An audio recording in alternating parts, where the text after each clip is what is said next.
咁啊，今次我哋嚟到講下牛仔咯，哇，講牛仔好勁啊，人又好 ，con 又好，喂，唔係講笑噶，因為點解啊？因為生肖牛正正就係我哋成日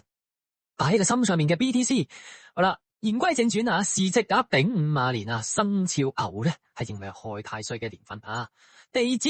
丑午相害，即係話你哋嘅運勢根基好似豆腐渣工程咁，好易動搖。潛伏咗唔少嘅驚喜噶，不過好在啊，連干丙火係印星，火土相生，形成咗官印相生嘅局面，即係話危機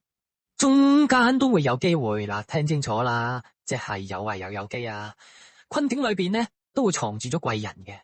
屬牛嘅你呢，今年呢就好似冰雹上面撐艇仔啊，步步為營啊，要識得借力打力先至可以化險為夷，仲有撈到啲着數嘅話嘅。但係咧，全年嘅運程咧，又係嗰句，又係起伏，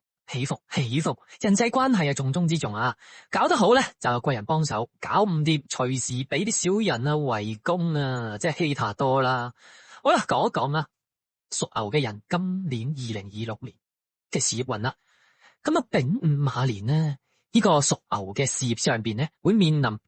一啲複雜過煲劇嘅局面啊，官印相生帶嚟嘅上司長輩同埋同袍啊，嘅扶持。如果你肯腳踏實地，專心做嘢，展現你嗰份老黃牛嘅精神，好有可能咧係會俾人提拔，或者係好容易俾公司委派你接手一啲好重要嘅項目噶。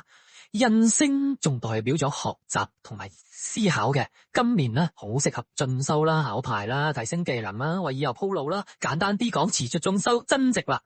不過咧，害太歲帶嚟嘅負面影響咧，就係會你嘅同事之間啊、人際啊會搞震啊。所謂傷害咧，即係有暗戰啊，亦都有口舌嘅是非。同線之間咧就會變得激烈啊嘅，好似搶貨咁樣啦，你又搶啲，我又搶啲啦，大家都爭功啦，甚至會背後咧人放箭搶咩功勞嘅。所以咧，屬牛嘅人咧，記住咧，唱翻Leslie 同埋許冠傑先生嘅首《沉默是金》啊，千祈唔好捲入咗辦公室嘅八卦漩渦。仲有咧，要小心嗰啲小劇嘅放毒蛇，個樣懶友善，其實揸住個小人盾嘅。咁啊，仲有咧，簽合同處理文件都要睇清楚啊，要小心，因為咧，呢啲嘢咧都係今年好容易俾其他人裝你達工入你位嘅時候噶。好啦，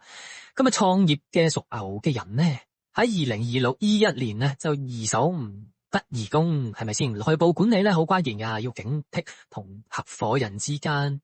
嘅矛盾，仲有要小心佢哋背叛你啊！財富運啦，我講緊正財方面啊，固定收入嘅算穩陣噶，但偏財咧就掉淘空湧啊！咁咧要喺事業上邊話激計劃嘅貴人運啊，你哋嘅薪水咧獎金有機會穩定，而且水漲船高噶，咁所以你要揾你職場嘅貴人咯，可能係你嘅女同事，可能係你嘅上司，係嘛？不過唔緊要嘅，只要肯努力唔會愛親嘅。對於靠佣金揾食嘅人呢，咁記得維護好你同你舊有嘅客戶同埋要開拓新嘅資源呢個係今年呢一個收入主要嘅秘訣嚟噶。偏財運方面，因為害太歲，所以今年係有啲黯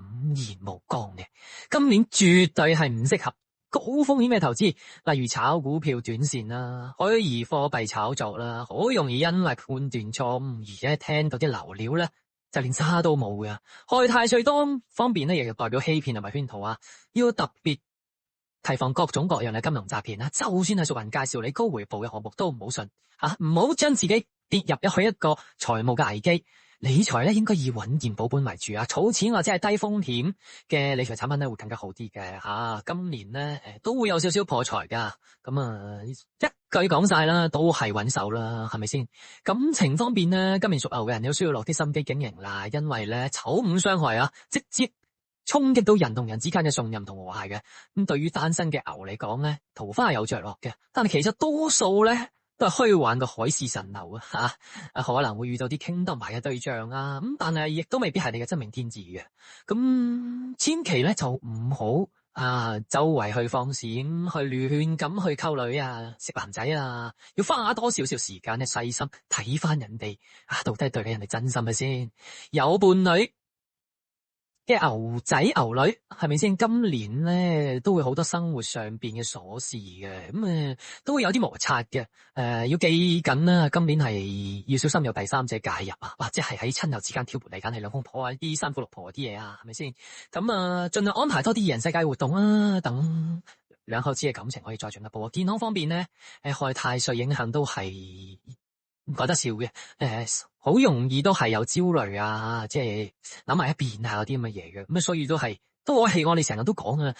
記住咧多啲運動，保持身體上嘅好嘅，身體上邊啦，咁丑牛屬土啦，午馬屬火啦，火旺土焦啦，要注意消化系統嗰方面啦，腸胃炎啊，消化不良啊，腸道嘅問題啊，食嘢啊都係嗰句清清淡淡，唔好暴食啲即係肥膩嘢啊，咁樣啊，打少次邊爐，打少次韓燒咁 OK 嘅，咁其他嘢又冇乜嘢啦，咁然後進入我哋嘅正題嘅，正題裏邊嘅副題啊，應該係咁講啊。咦，喂，咁到底我哋今年 BDC 會點啊？喺2026年，如果咧以一個年紀嚟計咧，其實 BDC 係一個好後生仔嘅啫。咁如果按照呢個後生仔咧喺今年嚟講啊，其實咧佢都係好多起伏嘅，咁但係如果我哋用一個長遠嘅投資策略嚟講咧，咁咧呢個年份咧應該係一個適合你開始儲子彈、儲貨，慢慢收埋啲貨，跟住然後有高位嘅放一放，低位嘅持續吸。如果你對 BDC 有重陽嘅話，我覺得今年係一個好好埋伏嘅一年嚟嘅。咁你話至於會唔會再有啊？Time High 嚟緊嘅每月運程咧，我哋會逐一同大家探討呢個問題嘅，都係嗰句，有信仰嘅話，可以繼續 keep 住你嘅信仰。如果你話我真係諗住，到危險喎，咁可能你就要選擇離場㗎啦。